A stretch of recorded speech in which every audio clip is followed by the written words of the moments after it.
Oh, hello. Did not see you there. Today, I'll be doing something a bit different. I know there's many in my audience who suffer from insomnia, the inability to fall asleep when you want to.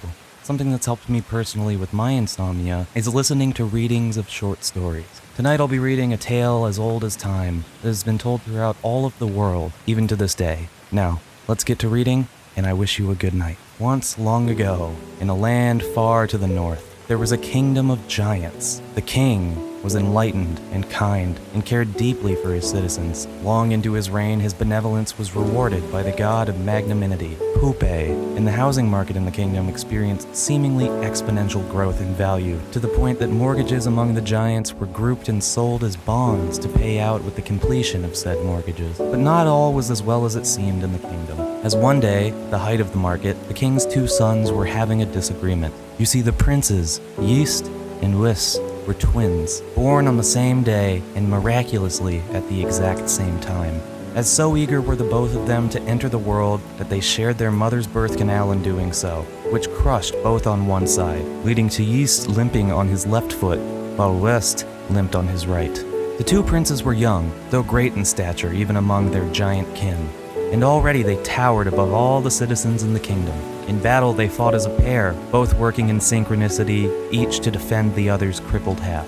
But the two were smart as well, and would often engage in spats of wit and logic in regards to their estate holdings. When Yeast declared that Wist's accounting was subpar, Wist declared the same of Yeast, but in a nastier way that insulted his mother. Realizing that the quote, whorish welterpog mother in question was in fact both of theirs, who had been killed by the extreme tension upon her fallopian vaginal labia womb during the two's birth. Yeast resented the motherly insults, but sustained the earlier ones regarding Wist's accounting being scuffed. So a nearby tree, an elder oak named Reginald, proposed a friendly competition. The prince who had the least errors in his portfolio would win the prize of 10% equity in the others for the next fiscal quarter. The princes readily agreed, but Reginald the oak spoke again, and said that each prince must analyze the other's portfolio, and the one holding the portfolio with the least errors would win the competition. Yeast was nervous about the proposition, as he knew Viest to be a diligent accountant, but Viest knew this as well, and goaded his twin brother, with his lackluster Microsoft Excel proficiency and terrifically unorganized payroll efficiency. Enraged by these claims of improficiency with Microsoft Excel, for which he had written many plugins himself to improve the efficiencies of his various accounting workflows, Yeast agreed to the contest post-haste. Reginald the Oak would arbitrate and review any questions, and the two swapped ledgers and begun analyzing furiously.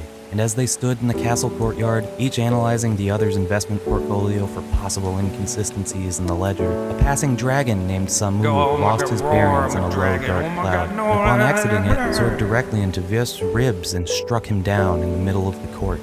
Dumbstruck by this terrible turn of events, Yeast called out for help, and all the citizens came to see what terror it was he called out for. Soon the courtyard was filled with concerned citizens and courtsmen alike, seeking to aid their beloved prince in any way they could, then approached the court physician to assess the situation, who knelt at Viest's side to see what damage the dragon had caused. With bated breath, all in the courtyard awaited the physician's analysis, until finally he stood to announce what he had found. Our beloved Prince Viest was struck by an aerial beast with immense force, and the best medicine... And then suddenly a Boeing 747 passenger airliner barreled into the towering Yeast and killed him instantly.